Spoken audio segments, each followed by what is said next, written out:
Tal? Muy buenas tardes, amigos. Soy el licenciado Jorge Hernández Morán. Estamos a 24 de junio del 2020. Estamos iniciando la transmisión de Derecho para Todos, transmitiendo en vivo a través de Radio Use Interactiva, desde casa, respetando, como ha sido una constante durante esta contingencia, la sana distancia, la cuarentena.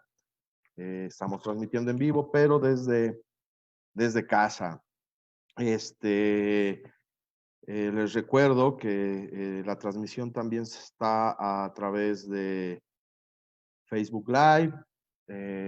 Si no pueden o no tuvieron tiempo de sintonizarnos, de vernos, de escucharnos en vivo, también pueden hacerlo a través del canal de YouTube de Radio Use Interactiva. Recuerden que todos los días se suben los videos de todos y cada uno de los programas que transmite Radio Use Interactiva. También está abierto a través de Facebook el Messenger para que me hagan favor de subir sus preguntas, sus comentarios acerca del tema del cual vamos a platicar el día de hoy. Y como cada 8 días, les pido de favor, me manden sus sugerencias de programas, de temas que quieran que platiquemos en próximos programas de Derechos para Todos.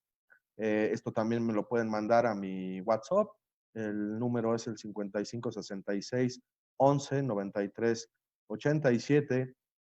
Y también quiero recordarles que están las redes sociales de Radio Use Interactiva, Facebook, Instagram, donde pueden también enviarnos todas sus preguntas, comentarios, sugerencias, qué les está pareciendo las transmisiones que estamos realizando vía remota con el auxilio de diferentes plataformas. La tecnología nos ha ayudado mucho en esta época de confinamiento para poder seguir transmitiendo todos los programas en vivo, como les decía hace un momentito, respetando la sana distancia. El día de hoy vamos a platicar de un tema muy, muy bonito. Vamos a hablar de los juicios orales enfocados a la materia civil y mercantil. Vamos a tratar de hacerlo muy, muy coloquial, que todo el mundo nos entienda. Vamos a decirles en qué consiste el procedimiento, cómo se tiene que desarrollar, cómo se tiene que iniciar, las etapas, perdón, que componen este tipo de juicios. Vamos a darles a nuestros amigos litigantes algunos tips que a través del tiempo que he litigado, bueno, hemos detectado ahí algunas situaciones que son importantes, no dejar pasar durante el desarrollo de un juicio oral, sobre todo en las audiencias. Ese es el tema del día de hoy, los juicios orales enfocados a la materia civil y mercantil. Y antes de entrar a la plática del día de hoy, quisiera comentarles a manera de aviso que hasta hoy sigue en pie el regreso a las actividades jurisdiccionales en el Tribunal Superior de Justicia de la Ciudad de México. No hay hasta el momento comunicado, acuerdo que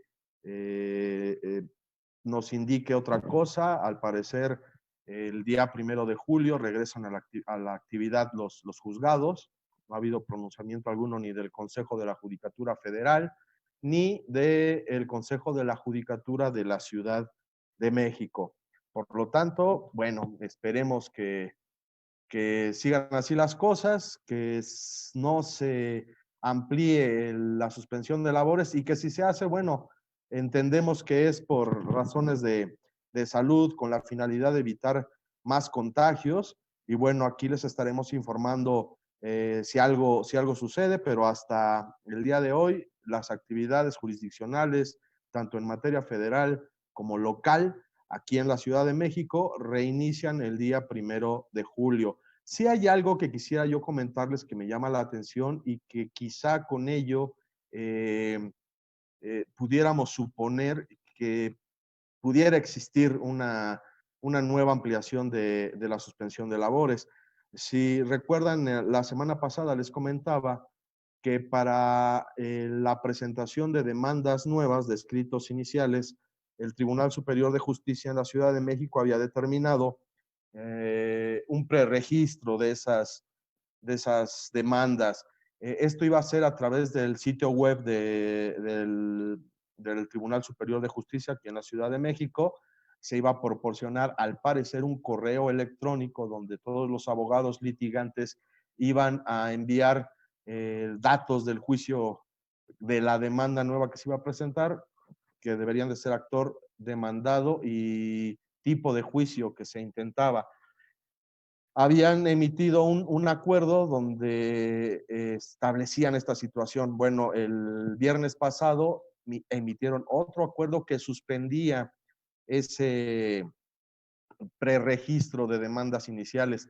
Esta suspensión se obedeció a que el semáforo de la pandemia no ha cambiado de color, seguimos en color rojo, no ha pasado al color naranja. Entonces, en base a esta situación, suspendieron ese preregistro de los escritos iniciales de demanda. Entonces, quizá por ahí se esté asomando la situación para poder llevar a cabo por el medio del Consejo de la Judicatura de la Ciudad de México una ampliación de la suspensión de labores. Pero bueno, vamos a esperar a ver qué nos dice el Consejo, y hasta el día de hoy el reinicio de las actividades en los juzgados es el próximo día 1 de julio. Les recuerdo también que es ya para empezar las actividades normales en juzgados, va a haber filtros para el acceso a todos los edificios que componen el tribunal. Hay que ir con tapabocas, inclusive con caretas.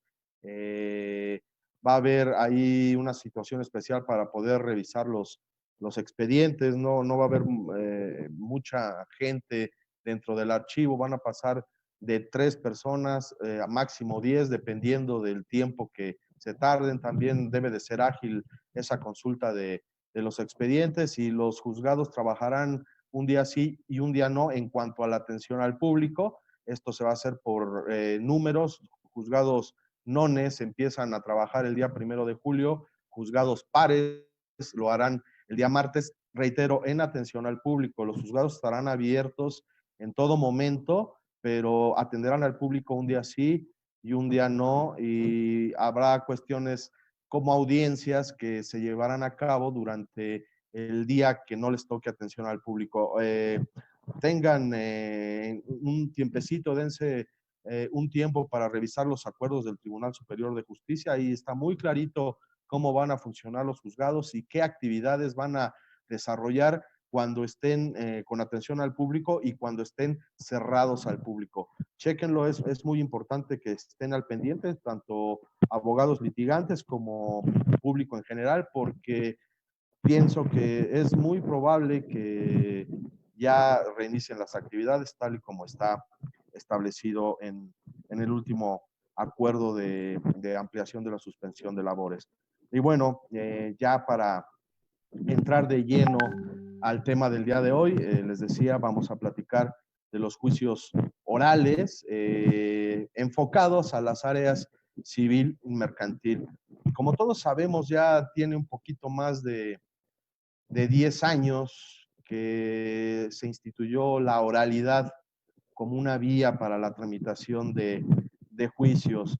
La Ciudad de México, a la par de los juicios orales penales, se empezaron a tramitar los juicios orales mercantiles. Posteriormente ya vinieron los civiles, y ahora la última reforma a la ley en cuanto a la oralidad de los procedimientos fue en la materia familiar. Pero el día de hoy vamos a platicar sí de los juicios orales, pero nos vamos a enfocar un poquito más a las cuestiones civiles y mercantiles. En primer lugar, quisiera comentarles que el tema de juicios orales no a todo mundo le pareció adecuado, porque como vamos a ver en un momentito, pudiera presumirse que el juicio es mixto porque tiene una etapa escrita y una etapa oral. No es propiamente o puramente oral el procedimiento. Sí tiene el inicio, la etapa postulatoria, es a través de un escrito, toda la fijación de la litis, que sería desde la presentación de la demanda, admisión de la misma, el emplazamiento, la contestación a la demanda, la reconvención, las vistas que se dan con estos escritos son eminentemente escritas, hay que presentar el escrito.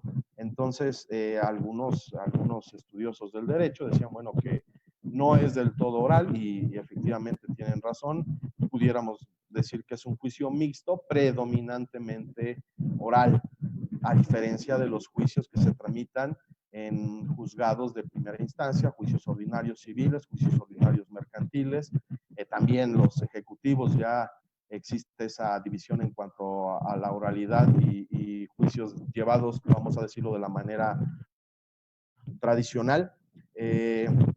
Entonces, sí había una discrepancia en cuanto a si efectivamente eran orales o eran juicios mixtos. La ley y todos lo manejamos como juicios orales, aunque sabemos que de entrada la primera etapa, la postulatoria, el inicio del procedimiento es escrita.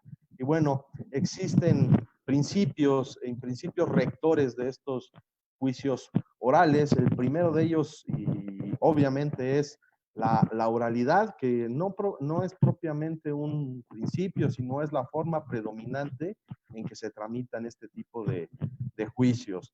Como les decía hace un momentito, se inicia con una presentación de la demanda que es escrita, la contestación, si existen requerimientos se tienen que desahogar por escritos, pero una vez que se ha agotado la etapa postulatoria con el último escrito que sería, si existe la reconvención, la contestación a esa reconvención y la vista que se le dé al demandado en la reconvención para que conteste o haga valer manifestaciones en contra de las excepciones y defensas que se hayan hecho valer.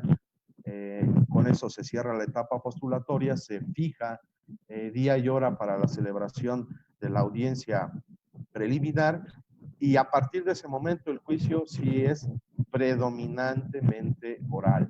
Todas las audiencias, todas las solicitudes, peticiones que hagan los abogados litigantes, que hagan las partes a través de sus apoderados, tienen que ser en audiencia y deben de ser de forma verbal. De ahí el principio de oralidad. Se refiere a que predominantemente el juicio oral tendrá que ser llevado por actuaciones que son de manera verbal. Otro de los principios rectores de los juicios orales es el principio de igualdad. Esto se refiere a que los mismos derechos que tiene el actor los tiene el demandado y de igual forma las cargas procesales son las mismas para ambas partes. A esto se refiere el principio de igualdad. El principio de publicidad es muy clarito esta situación, publicidad, público, toda persona que quiera acceder a una audiencia de un juicio oral tiene la posibilidad de hacerlo. Aquí hay algo importante que debo de comentarles y que se va a presentar ahora con el regreso a la actividad en los juzgados, es que el acceso a las audiencias va a ser muy restringida, tanto en materia oral como en la materia ordinaria, en la forma tradicional en que se llevan los juicios de primera instancia. El acceso a las audiencias únicamente va a ser para las partes, acompañadas de sus abogados. Si es necesario que se desahogue alguna prueba testimonial, que se rindan las conclusiones de los peritos en audiencia, bueno, tendrá que ser el acceso muy controlado. No va a haber acceso al público para que pueda presenciar el desahogo de una audiencia. Aquí entonces el principio de publicidad que rige en los juicios orales quizá se rompe un poquito, en lo que se normaliza de manera total la situación de la pandemia de COVID-19. Sí hay que tener mucho cuidado cuando vayan a acudir a una audiencia, ya sea la preliminar, la de juicio, únicamente se les va a dar acceso al actor demandado acompañado de sus abogados, y si es necesario el desahogo de alguna testimonial, bueno, los testigos, pero será muy controlado este acceso.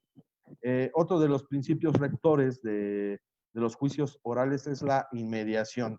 Esto es muy importante porque se refiere a que el juez en todo momento va a dirigir el procedimiento, va a estar al pendiente de cómo se va desarrollando todas y cada una de las etapas, principalmente ya que se concluyó con la etapa postulatoria, que como les decía, es escrita. El juez va a estar en todo momento presidiendo las audiencias, va a cerrar y abrir etapas procesales, va a otorgar el uso de la voz a las partes, va a ser quien en la audiencia dirija el debate.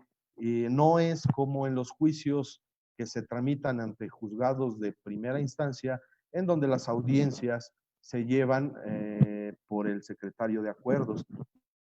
Y solo si existe alguna controversia que requiera la presencia del juez, el juez sale de su oficina y bueno, atiende la audiencia. Aquí no. En los juicios orales, tanto en materia civil, mercantil, familiar, penal, el juez en todo momento va a estar presente en el desahogo de las mismas. No es posible que sea el secretario de acuerdos quien lleve a cabo el la audiencia. En todo momento es el juez quien está presente y, como les decía, quien dirige el debate, cierra etapas, en todo momento es el juez. A esto se refiere el principio de inmediación. Otro de los principios rectores de los juicios orales es el de contradicción. Esto se refiere más que nada al derecho de una parte de manifestarse o de oponerse a las manifestaciones que haga su contraparte. Es decir, si la parte actora realiza alguna manifestación durante la audiencia, la parte demandada tendrá el derecho de hacer manifestaciones sobre la misma. Esto es de manera ordenada. Una vez que haya hecho su solicitud la parte actora, el juez le dará el uso de la voz a la parte demandada para que haga manifestaciones, valga la redundancia, respecto de las manifestaciones que haya hecho la parte actora. A esto se refiere el principio de contradicción. Y por último, hay un principio que aglutina dos, es el de continuidad y el de concentración. Este principio se refiere a que una vez iniciada una audiencia, esta se tiene que terminar. Existen algunos supuestos para que esto no suceda. Puede existir alguna suspensión de la audiencia. Se me ocurre ponerles como ejemplo que haya alguna solicitud que realice alguna de las partes que requiera un estudio más a fondo por parte del juez. Entonces, el juez ordenará la suspensión por algunos minutos de la audiencia para poder, junto con su secretario de acuerdos, estudiar cómo determinar o cómo resolver esa petición, y fijará una hora, perdón, para el regreso a la continuación de la audiencia. Se puede suspender una audiencia, se puede diferir una audiencia también. Esto lo he visto principalmente en el desahogo de una prueba testimonial. Para el ofrecimiento de una prueba testimonial en un juicio oral, se tiene que la ley presume que cada parte tiene que presentar a sus testigos, pero hay un supuesto en donde el oferente de esa prueba tiene el derecho de solicitarle al juzgado, al juez, que por los medios propios del juzgado citen a esa persona, y esto es cuando tiene conocimiento el oferente que la parte o que el testigo no se presentará a menos que sea citado por el juzgado. Entonces, en ese momento, el juez ordenará que así sea. Bueno, y yéndonos a la audiencia, si la citación al testigo fue por medios del juzgado y el testigo no acude a la audiencia, y está debidamente preparada, es decir, que el juzgado notificó personalmente al testigo y este no se presentó por alguna causa justificada o no, entonces el juez tendrá la obligación de diferir la audiencia señalando una nueva fecha para su continuación. Es uno de los casos que yo he visto que pueda diferir una audiencia. Otra de las causas por las cuales se puede diferir una audiencia es que la audiencia de juicio, que es propiamente donde se desahogan todas las pruebas, donde se hacen valer los alegatos, se tendría que dictar sentencia. Hay ocasiones que existen pruebas que requieren por parte del juzgador un análisis más a fondo que requiere que se tomen un poquito más de tiempo para estudiar, para analizar esa prueba. Entonces, en ese momento se puede suspender, diferir esa audiencia, señalar una nueva fecha única y exclusivamente para que en ella se le dé lectura a los puntos resolutivos de la sentencia y el juez realice una breve síntesis de los considerandos de la misma. Son en esos los casos que se pudiera suspender una audiencia. Bueno, hasta aquí ya platicamos un poquito acerca de los principios rectores del juicio oral. Como ven, sí existe ahí una situación de si es o no oral el juicio como tal, como lo vemos, sí hay una parte escrita, pero el desahogo de todas las audiencias es predominantemente oral. Inclusive hay jueces que le piden a los abogados que ni siquiera lean, o sea, todo el debate, todo el desarrollo de la audiencia tiene que ser sin darle lectura a algún documento, únicamente permiten tal vez hacer referencia a algún artículo, si uno lo quiere leer textual, bueno, lo hará, pero sí es por técnica jurídica no leer las manifestaciones que se hacen durante la audiencia. Es una recomendación que les hago. Sí, es muy recomendable que no lean, que sí lleven su apoyo, su expediente, sus códigos, pero no lean, estudien bien su asunto, dependiendo de cada etapa procesal, porque a la vista del cliente es muy adecuado que el abogado sepa cómo llevar a cabo el desahogo de esa audiencia, y es muy importante que también eso lo perciba el juez, porque también en la experiencia que he tenido a través del tiempo que he litigado los juicios orales, sí el juez puede combinar al abogado, a la parte, a que se suspenda, también es otra de las causas por las cuales se puede suspender o diferir la audiencia y cambie de defensor, bueno, de abogado, porque se nota que no maneja bien el procedimiento de un juicio oral. Entonces, sí, les recomiendo, hay muchos diplomados, maestrías, especialidades de juicios orales, porque de verdad, créanme, sí tiene una técnica especial el hecho de litigar este tipo de asuntos. Por otra parte, algo importante y algo con lo que nosotros los abogados tenemos que estudiar perfectamente bien cuando nos llega un asunto. Cuando nos llega un asunto, lo primero que tenemos que determinar es en qué vía lo vamos a tramitar y de qué depende la vía, bueno, del tipo de asunto y de la cuantía del asunto. Entonces, para determinar si es un juicio oral o es un juicio, vamos a decirle, tradicional, que se tiene que llevar ante un juzgado de primera instancia, un juicio ordinario, civil o mercantil, depende de la cuantía.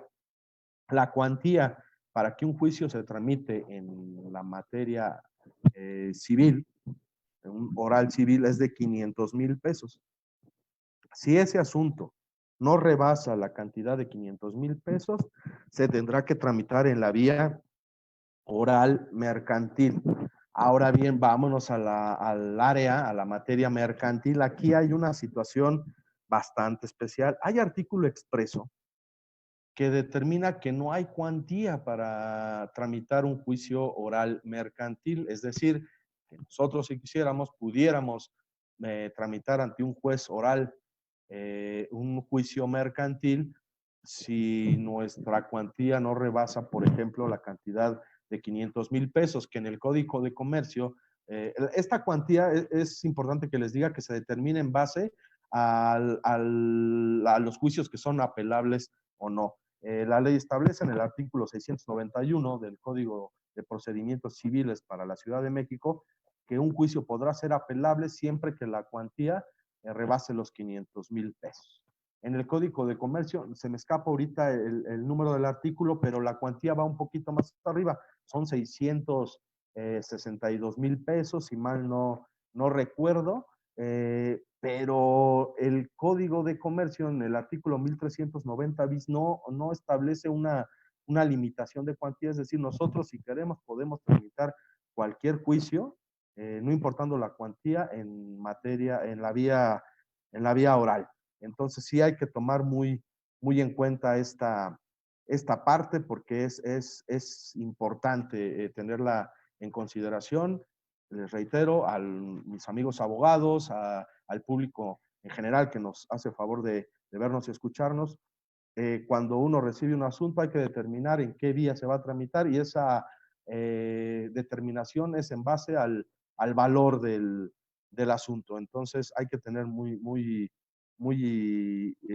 en presente esta situación. ¿Qué asuntos, ya sin meternos en la cuantía, qué asuntos se pueden ventilar en los juicios orales, civiles y mercantiles? Bueno, en materia civil son asuntos que versen sobre la propiedad y demás derechos reales, también derechos personales, pero que no excedan de la cuantía. Es decir, se pueden llevar todo este tipo de asuntos, pero aquí sí hay una regla específica respecto de la cuantía.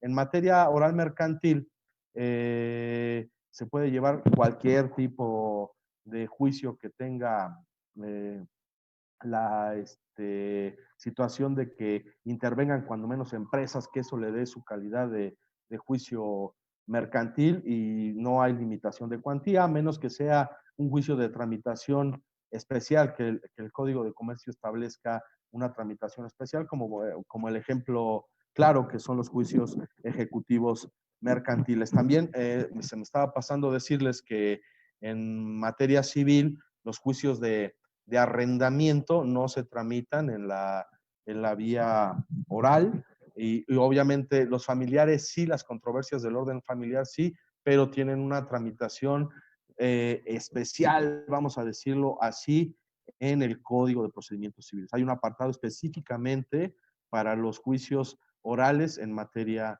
familiar. Hay que tener también ahí mucho cuidado con esta parte. Ahora, hablábamos hace un momento de que en la legislación procesal, tanto en materia civil como en mercantil, es decir, el Código de Procedimientos Civiles y el Código de Comercio, establecen montos para determinar qué juicio puede ser apelable y qué juicio no.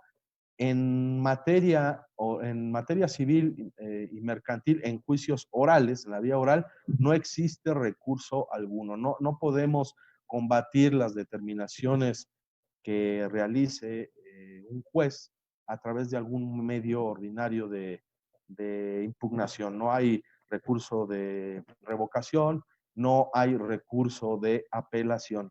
La ley no los contempla. Y esto es precisamente para darle celeridad al procedimiento. La razón de ser de un juicio oral es que sea rápido, quizá pudiéramos decir que tiene la característica de ser sumario. Una vez que se emplaza al demandado, debe de irse el juicio rapidito. Entonces la situación o la finalidad de que no operen los recursos ordinarios en este tipo de juicios es esa, que no se detengan con el trámite de estos recursos. Lo que sí contempla la ley y deben de tener todos muy en cuenta es que permite la solicitud de que los abogados realicen o soliciten la regularización del procedimiento para efectos de subsanar algún error u omisión que haya realizado el juez. En la práctica casi no se hace, pero es un derecho que tienen y que pueden ejercer. Entonces yo los invito a que si ustedes están ciertos de que existe algún error, alguna eh, situación no adecuada durante el desarrollo de una audiencia, pueden alzar su mano y decirle a su señoría que requieren hacer alguna manifestación respecto de algún error o omisión que se suscitó durante esa audiencia y él tendrá que pronunciarse al respecto. Se me ocurre, por ejemplo, para ilustrar esta parte, que durante la etapa la audiencia intermedia, principalmente una de las etapas fundamentales de esta audiencia es la admisión de pruebas. Puede suceder que el juez haya sido omiso en pronunciarse sobre alguna prueba en específico. No dijo si la admitía o la desechaba. Entonces hubo una omisión, no se pronunció respecto de una prueba. En ese momento, el oferente lo que tiene que hacer es, el oferente me refiero a la persona que está ofreciendo a través de su abogado, necesita solicitar el uso de la voz al juez y hacerle notar que no se pronunció sobre esa prueba. Y el juez en ese momento tendrá que de establecer si la admite, si no la admite. Pero si ustedes no hacen valer ese derecho que la ley les da de solicitar la regularización del procedimiento, entonces se van a ir sin esa prueba. Y si esa prueba era fundamental, bueno, entonces pues van a tener un elemento menos para acreditar su acción si son demandados o sus excepciones y defensas, perdón, si son actores la acción y si son demandados sus excepciones y defensas. Entonces es muy importante esta parte, que aunque no hay recursos ordinarios, existe la posibilidad de regularizar el procedimiento y en algunos casos, como el que les acabo de plantear, es de verdad muy importante que hagan valer ese derecho. Otra de las partes que quisiera yo comentarles es el de las notificaciones. Como sabemos, hay diferentes, la ley contempla diferentes formas de notificar, existen las personales, por boletín, por estrados, por edictos, a través de exhorto. En materia civil mercantil, en los juicios orales, las notificaciones personales únicamente son el emplazamiento.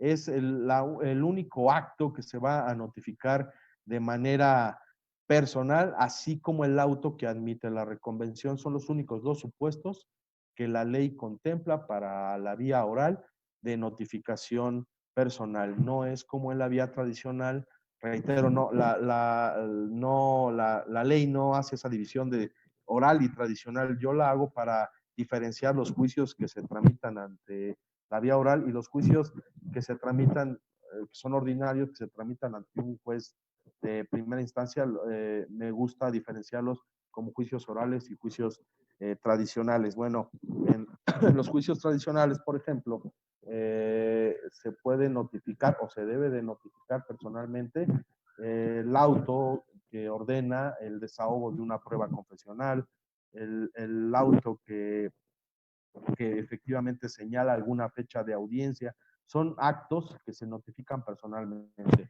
En un juicio oral no es así. Los únicos actos que se notifican de manera personal son el emplazamiento y el auto que admite la reconvención. Todo lo demás quedará automáticamente notificado en las audiencias. Esto para las partes. Ahora bien, como les decía también al principio de la plática, existen otros actores o otras personas que intervienen en un juicio. Uno de ellos son los testigos y otros son los peritos. Bueno, a los testigos, si la persona que está ofreciendo la prueba testimonial hace la manifestación bajo protesta de decir verdad, que no puede citarlo, que por alguna causa le es imposible llevar al testigo a la audiencia, entonces esa notificación tendrá que hacerse de manera personal con los medios con que cuente el juzgado, es decir, a través de un actuario, a través del notificador, se le entregará al testigo su cédula de notificación. Esta es una notificación personal que se realiza no a las partes, sino a otra persona diversa que va a intervenir en el procedimiento. Lo mismo pasa con los peritos, cuando en una prueba pericial los dictámenes rendidos por las partes son notoriamente contradictorios, el juez señalará un perito tercero. A este perito tercero se le tendrá que hacer la notificación personal para efectos de que acuda al juzgado a aceptar y protestar el cargo, y en ese momento empezará a correr su término para emitir su dictamen correspondiente.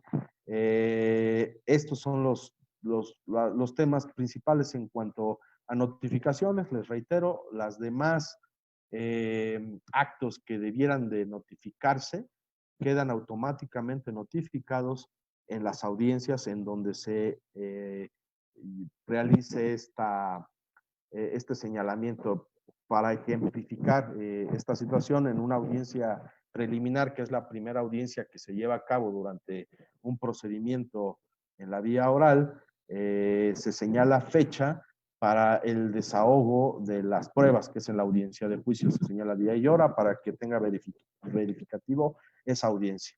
Automáticamente en ese momento quedan notificadas las partes, hayan o no hayan acudido a la audiencia.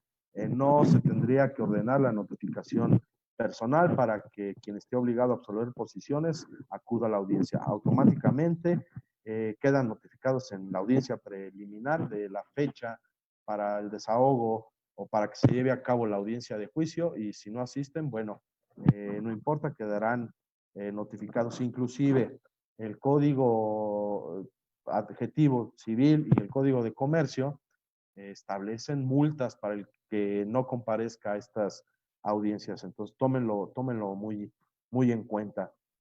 Ahora, las nulidades. Decíamos que el juicio oral tiene la característica de ser un juicio rápido. Entonces, ¿qué pasa cuando queremos hacer valer una nulidad, como pudiera ser una nulidad de actuaciones por defectos en el emplazamiento? Se me ocurre, el emplazamiento fue practicado en contravención a la ley. Bueno, ¿qué tendríamos que hacer en materia civil? Se tiene que hacer de manera verbal en la audiencia subsecuente. Esto es, si hay una nulidad de actuaciones respecto del emplazamiento, tendría que hacerse valer en la audiencia preliminar, que es la primera audiencia que se lleva a cabo en un juicio oral. Esta nulidad de actuaciones, específicamente refiriéndonos al emplazamiento, se puede hacer en cualquier momento, hasta antes de que se dicte la sentencia. No tiene una formalidad esencial o especial para su tramitación. Basta con que de manera oral, de forma verbal, se haga valer. Si hay que ofrecer algún tipo de prueba, bueno, el juez tendrá la facultad de darle vista con estas pruebas a la contraria para que se pronuncie. Si es viable que se resuelva en ese momento el incidente o la nulidad de esa actuación, se hará. Si se requiere del desahogo de una probancia específica que no se pueda llevar a cabo en ese momento, entonces aquí sería otro supuesto para diferir la audiencia y que primero se resuelva el incidente o la nulidad de actuaciones. Ahora, en materia mercantil, igual se tiene que hacer de manera verbal, pero aquí hay una diferencia muy notoria en cuanto a la materia civil. Si es un incidente de nulidad de actuaciones que se pretenda tildar de nulo el emplazamiento, se puede hacer por escrito. Esto si fue o si se presenta antes de la audiencia preliminar, es decir, si antes de que se señale fecha y día y hora para la celebración de la audiencia se quiere promover el incidente, se puede hacer de forma escrita, como se hace de manera tradicional, un incidente, hechos y ofrecimiento de pruebas. El juez le dará vista a la contraria para que conteste ese incidente y ofrezca sus pruebas, y se citará para una audiencia especial para resolver específicamente este incidente de nulidad de actuaciones. Bueno, hasta aquí esta parte de la nulidad, cómo se tiene que hacer valer. Y bueno, vamos a entrar ya rápidamente porque el tiempo nos come a las etapas ya como tal de los juicios orales, que como les decía yo al principio, existe una etapa postulatoria que se refiere a cuando las partes ponen sobre la mesa las cartas, cuál es la pretensión de la parte actora, cuál es la acción y cómo se va a defender el demandado. Les decía yo que esta etapa postulatoria es predominantemente escrita, inicia con la demanda, con la contestación a la demanda, con la vista que se dé al actor con las excepciones que haga valer el demandado al contestar la demanda. En esta etapa también está contemplada la reconvención, la cual se tendrá que notificar a la parte actora y como les decía, este auto también se tiene que notificar de manera personal. Y esta etapa postulatoria terminaría, si existe la reconvención, con la vista que se dé a quien planteó la reconvención para que la conteste. Y si no existe la reconvención, esta etapa terminaría con la vista que desahogue la parte actora con las excepciones y defensas que hace valer la parte demandada. Aquí concluiría la etapa postulatoria, la etapa escrita, que, dando inicio a la sustanciación ya propiamente del juicio con el desahogo o con el desarrollo de las audiencias, que son dos, es la audiencia preliminar y la audiencia de juicio. Ahorita rápidamente nos vamos a referir a cada una de ellas. Entonces podemos establecer que la etapa oral de los juicios orales inicia con el señalamiento del día y hora para que se lleve a cabo la audiencia preliminar.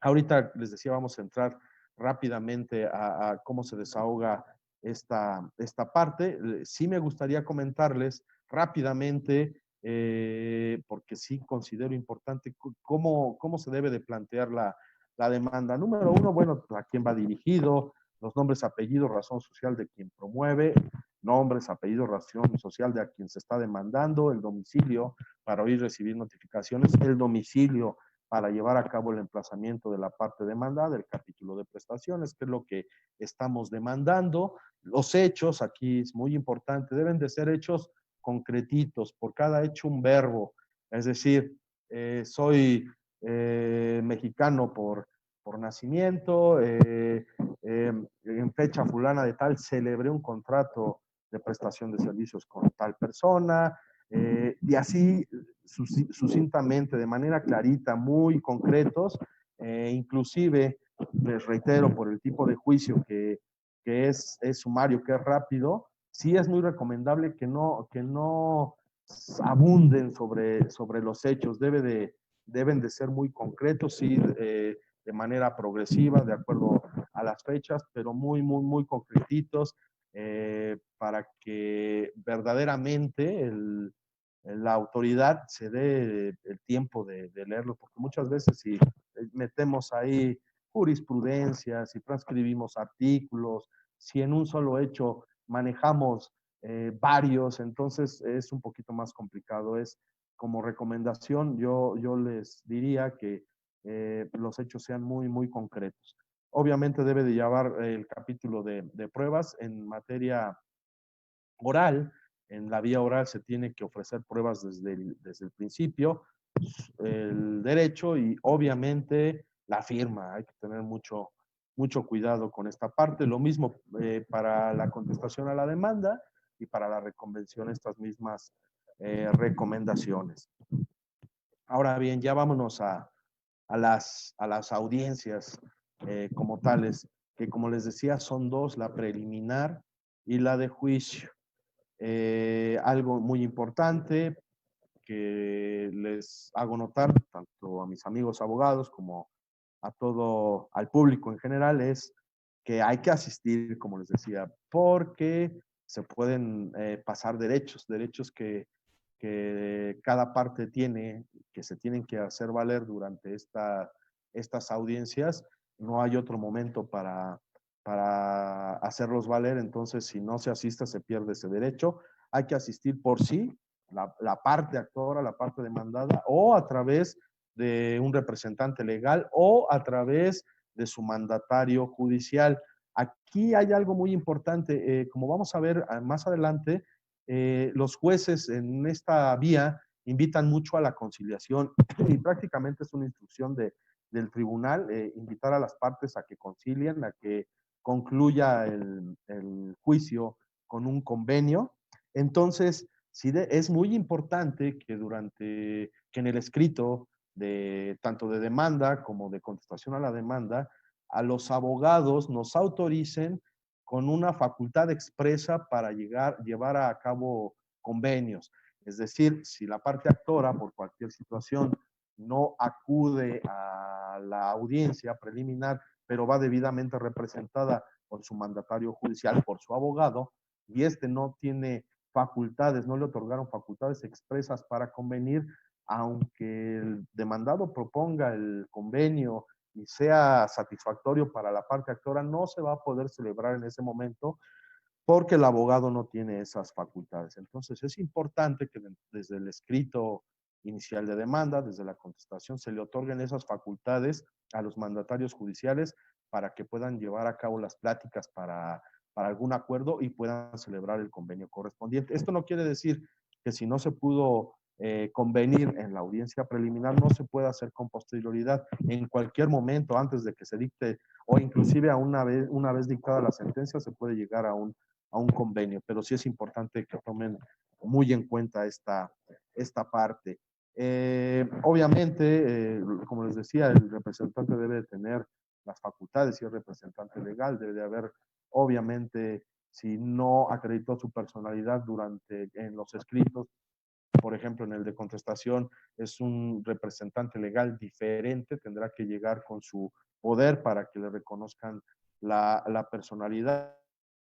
Las audiencias, como les decía, son siempre presididas por el juez, siempre va a estar presente, siempre va a dirigir el debate, siempre va a estar cerrando y abriendo las etapas procesales, siempre va a estar presente en todo momento a partir de que se abre la etapa de juicio, la etapa de las audiencias, va a estar presente el juez. Algo muy importante, las audiencias son videograbadas y se levanta un acta mínima. Esta acta mínima es un extracto de lo que sucede durante el desahogo de la audiencia. Es muy importante que ustedes, al terminar cada audiencia, en uso de la voz, le soliciten al juez, les expida una copia certificada de la videograbación y una copia certificada del acta mínima. Esto porque como el juicio es predominantemente oral, todo queda en el video. Si en algún momento algo que se haya desahogado durante una audiencia, ustedes lo van a ofrecer como prueba, pues van a tener que ofrecer como prueba la videograbación. Entonces es importante que siempre soliciten una copia certificada tanto de la videograbación como del acta mínima para que en un momento dado, número uno, puedan revisarlo, y número dos, en caso de ser necesario, ir al amparo, por ejemplo, pues poderlo ofrecer como prueba. Ojo con esta parte. Ahora hay que cumplir ciertas formalidades. Como les decía, hay inclusive jueces que no permiten tener ningún tipo de documento, códigos la mesa de donde se sientan las partes. Bueno, son criterios, son muy pocos, pero llega a suceder. Hay que tener cierta cortesía durante el desahogo de una audiencia. Bueno, hay que cumplir con ciertas formalidades, guardar silencio, hacer uso de la voz únicamente cuando es autorizado para solicitar el uso de la voz, alzar la mano. Hay varias situaciones ahí a tomar en consideración. Las resoluciones y cualquier tipo de cita para una audiencia próxima quedan automáticamente notificadas en la audiencia donde se determina. Entonces hay que tener también cuidado con esa parte. Y como les decía, solicitar perdón, la videograbación, copia certificada del acta mínima para que puedan revisar bien cómo se condujeron durante la audiencia.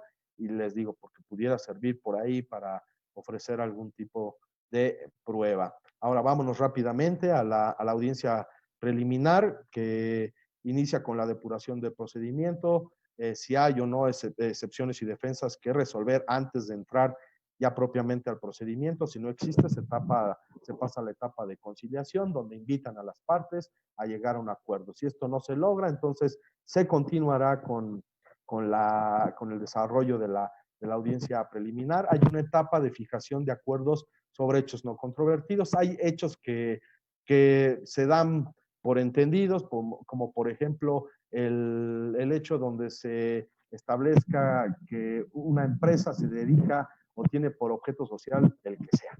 Es un hecho que no es controvertido, las partes pudieran llegar a un acuerdo respecto de esta situación. No se estila, no, en la práctica no se usa tanto esta fijación sobre acuerdos de hechos no controvertidos. Al igual que la siguiente etapa, la fijación de acuerdos probatorios. Hay pruebas que quizá no tenga problema una de las partes con que se desahogue. Entonces pudieran llegar a un acuerdo de que con esa prueba, el hecho que con esa prueba se pretende acreditar está perfecto, pero igualmente en la práctica casi no se estila. Estas dos etapas casi se dan por entendido que no se van a llevar a cabo. Aquí vamos a llegar a un punto importante en el desahogo de una audiencia preliminar, que es la admisión de pruebas. Perdón, hay que estar muy cuidadosos con esta parte, hay que ir revisando perfectamente de las pruebas que ofrecimos, si el juez se pronunció o no sobre ellas. Y algo muy importante, una vez que el juez dictó su determinación respecto de la admisión de pruebas, tanto de la parte actora como de la parte demandada, hay que objetar los documentos, alzar la mano y decir, si el juez no da el uso de la voz, señor juez, en este momento vengo a objetar los documentos ofrecidos, ya sea por la parte actora, por la parte demandada, y establecer claramente por qué motivo se está objetando cada uno de los documentos.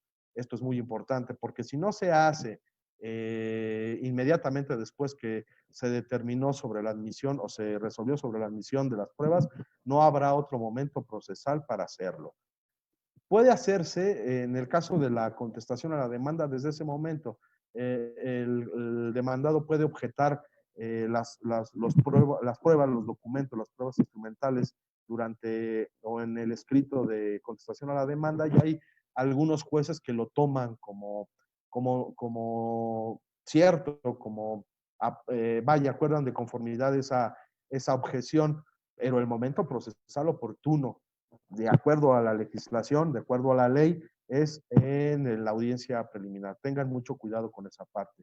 Después de que se admitieron las pruebas y se llevaron a cabo las objeciones, se citará para la audiencia de juicio. La audiencia de juicio se desahogan las pruebas que estén preparadas. Una vez que se concluyó con el desahogo de las pruebas, pasará a la etapa de alegatos. Aquí algo muy importante y también como recomendación para mis amigos abogados litigantes es que los alegatos sea una manifestación, no lean sus alegatos, estudien bien, estén muy atentos al desahogo de las pruebas, y en base al desarrollo de esta audiencia hagan valer sus alegatos manifestando con cada prueba que pretenden acreditar para efectos de que la acción se tenga por acreditada, si son parte actora, o si son demandados, sus excepciones y defensas.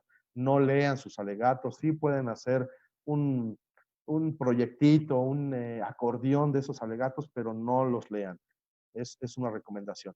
Y inmediatamente después de que las partes hayan hecho valer alegatos, se dictará sentencia. Muy importante, el único medio para combatir una sentencia definitiva en los juicios orales es el amparo directo.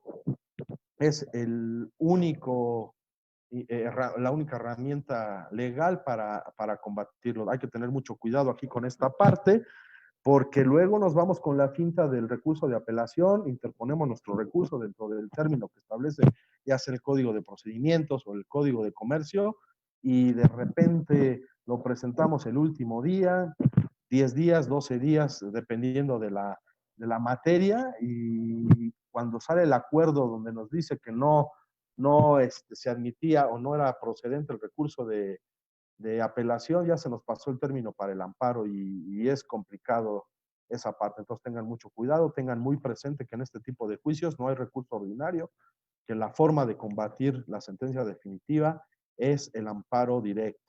Y ya prácticamente para concluir, las pruebas que se pueden desahogar en este tipo de juicios son la confesional, la testimonial, los documentos, la instrumental, la pericial y obviamente las pruebas supervenientes. Las reglas de la prueba superveniente son las mismas que en los juicios tradicionales, es decir, se tienen que ofrecer única y exclusivamente aquellas con fecha posterior a la demanda o a la contestación de la demanda. De otra manera, no será admisible esa prueba. La confesional, a diferencia de los juicios tradicionales, es a través de interrogatorios, no son pliegos de posiciones, no se ofrecen por escrito, se pueden ofrecer por escrito para el caso de incomparecencia del que tenga que desahogar esa prueba, pero son interrogatorios, ya no son tan estrictos a la hora de calificar, prácticamente es cualquier pregunta pasa, siempre y cuando tenga que ver con los hechos de la demanda y bueno, le conste a la persona que está absolviendo. Entonces, es muy importante la testimonial, tiene el derecho de interrogar el oferente y interrogar la contraparte y también el juez tiene el derecho de hacer alguna pregunta. La pericial, aquí es muy importante, se rinde el dictamen, obviamente por cada uno de los peritos, pero tienen que asistir a la audiencia de juicio a dar sus conclusiones de manera oral. Y las partes tienen el derecho de preguntar a los peritos. Entonces, ojo, aquí es muy, muy importante que tomen en cuenta todo esto. Pues amigos, prácticamente estamos llegando al final del programa del día de hoy.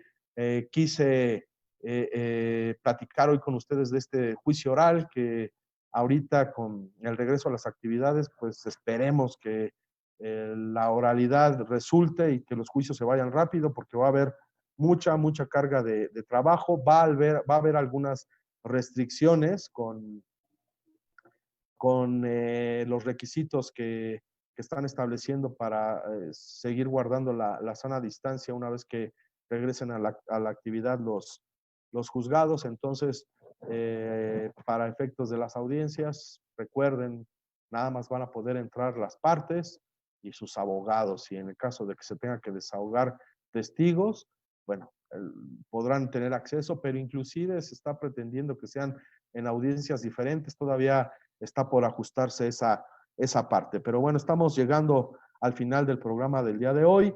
No se les olvide en las redes sociales de Jus Interactiva, Facebook, Instagram. También les recuerdo que si no tuvieron oportunidad de vernos y escucharnos en vivo, se va a subir el video al canal de YouTube de Radio Jus Interactiva para que lo puedan ver en algún tiempo que tengan libre, igual que todos los programas de la familia Radio Jus Interactiva. Y a continuación quédense con De Pata de Perro, vamos a ver qué consejos nos tienen para este fin de semana, qué podemos hacer para no aburrirnos en el confinamiento. Les doy las gracias por su atención. Soy el licenciado Jorge Hernández Morán y quedo a sus órdenes para cualquier comentario, sugerencia que tengan para hacer un mejor programa de Derecho para Todos. Me despido, que tengan una excelente tarde. Muchas gracias y hasta la próxima.